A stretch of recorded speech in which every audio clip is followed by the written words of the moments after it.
In today's video, I'm going to teach you how to make D&D characters in Midjourney. So this is super simple and super effective. So what you want to do, instead of trying to create your own prompts, it's going to be too hard. You're going to go to a website called PromptBase. This is a game changer. Now at the top, we're going to search what we want. So D&D characters, like this, boom. On the left, make sure we click Midjourney. Now this is going to give us the Midjourney prompts. So depending on the sort of style you want it, I don't know if you want a portrait or you want some concept art or you want to create your own character like this. Depending on what you want, that's the one you're going to click on. Now from here, you want to click create get prompt. Now once you click this, it's going to send you to a page where you can pay for it. It's going to cost $4 for this one. And what it's going to do is going to give you the prompt which will allow you to create these.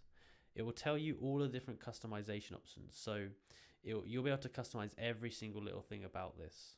And you see there's so many different variations. You'll be able to make totally as many as you want in this kind of style. Now, something that's great about this is you'll get the prompt and you can use that forever. You don't need to pay to use the prompt ever again. And you can put it in here. You can make variations of it, add your own bits, and it's fully customizable. So I'd highly recommend going onto here and checking it out. Now, if you enjoyed this video, please like, subscribe, and comment down below that it worked. Thank you for watching.